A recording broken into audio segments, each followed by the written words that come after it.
जय श्रीमन नारायण। माघ महीने के शुक्ल पक्ष की एकादशी तिथि को जया एकादशी कहते हैं।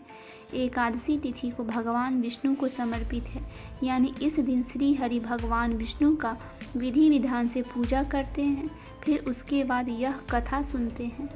एक समय धर्मराज युधिष्ठिर बोले, हे भगवान, आप कृपा करके माघ शुक्ल पक्ष की एकादशी का वर्णन कीजिए। इसका क्या नाम है, इसके व्रत का क्या विधि विधान है और इसमें व्रत करने से क्या फल मिलता है, यह सब मुझे बताइए।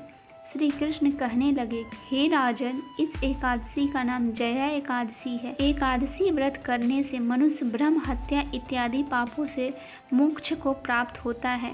अब मैं तुमसे पद्म पुराण में वर्णित इसकी महिमा का एक कथा सुनाता हूँ।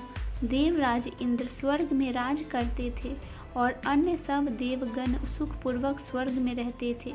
एक समय इंद्र अपनी इच्छा अनुसार नंदन वन में अप्सराओं के साथ विहार कर रहे थे और गंधर्व गाना गा रहे थे। उन गंधर्व में प्रसिद्ध पुष्पदंत तथा उसकी कन्या पुष्पावती और चित्रसेन तथा उनकी स्त्री मालिनी भी उपस्थित थी। साथ ही मालिनी का पुत्र पुष्पावन और उसका पुत्र माल्यवान भी उपस्थित थे। पुष्पावती गंधर्व कन्या माल्यवान को देखकर उस पर मोहित हो गई और माल्यवान पर काम का बाण चलाने लगी। उसने अपने रूप और हाव भाव से माल्यवान को बस में कर लिया। हे राजन, वह पुष्पवती अत्यंत सुंदर थी। वह इंद्रदेव को प्रसन्न करने के लिए नाच गाना करने लगी, परंतु इंद्रदेव का मन तो भ्रमित हो गया था।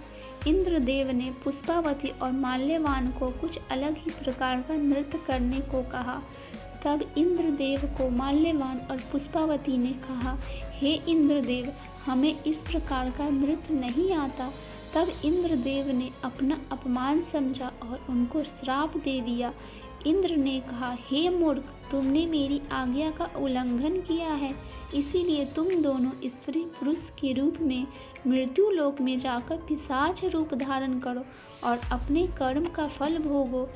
इंद्र का ऐसा श्राप सुनकर वे अत्यंत दुखी हुए और हिमालय पर्वत पर दुखपूर्वक अपना जीवन व्यतीत करने लगे। उस जगह पे बहुत ही ठंडी थी। वह दोनों बड़ी परेशानी से वहाँ रह रहे थे। एक दिन पिशाच ने अपनी स्त्री से कहा कि पिछले जन्म में हमने ऐसा कौन सा पाप किया था जिससे हमको यह दुखदाई पिशाच योनि प्राप्त हुई है, अतः हमें अब किस प्रकार का पाप नहीं करना चाहिए। इस प्रकार विचार करते हुए वे अपने दिन व्यतीत कर रहे थे। तभी देव योग से माघ मास के शुक्ल पक्ष की जया एकादशी आई। उस दिन उन्होंने कुछ भी भोजन नहीं किया और न कोई पाप कर्म ही किया, केवल फल फूल खाकर ही दिन व्यतीत किया। और शाम के समय वह दोनों महान दुखों से व्याकुल होकर पीपल के वृक्ष के नीचे बैठ गए। उस रात्रि को उनको निद्रा भी नहीं आई। हे राजन, जय एकादशी के उस रात उन्होंने ठंडी से व्याकुल होकर पूरी रात सोए नहीं, पूरी रात जगे रहे और भगवान विष्णु का नाम लेते रहे। अगले दिन सुबह होते ही वह दोनों पिशाच योनि से छूट गए। अत्यंत सुंदर वस्त्र आभूषण से अलंकृत होकर उन्होंने स्वर्ग लोक को प्रस्थान किया। स्वर्ग में जाकर उन दोनों ने देवराज इंद्र को प्रणाम किया। तभी देवराज इंद्र ने पूछा, किस तरह पिशाच योनि से तुम छुटकारा पाए हो, यह बताओ। तभी माल्यवान बोले कि हे देव इंद्र, भगवान विष्णु की कृपा से और जया एकादशी के व्रत के प्रभाव से ही हमारा पिशाच योनि छूटा है।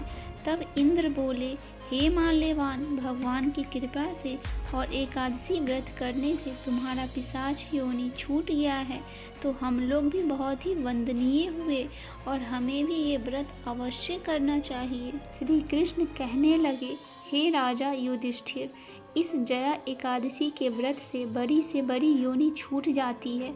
जिस मनुष्य ने इस एकादशी का व्रत किया है उसने मानो सारे जप यज्ञ तप दान आदि सब कर लिया। जो मनुष्य जया एकादशी का व्रत करते हैं वे अवश्य ही 1000 वर्ष तक स्वर्ग में वास करते हैं और भगवान श्री हरि विष्णु के साथ माता लक्ष्मी की कृपा उन पर सदा ही बनी रहती है। जय श्रीमन नारायण। आशा करती हूँ मेरी ये छोटी सी प्रस्तुति आपको पसंद आई होगी। पसंद आए तो चैनल को सब्सक्राइब, लाइक, शेयर जरूर करें। जय श्रीमन नारायण।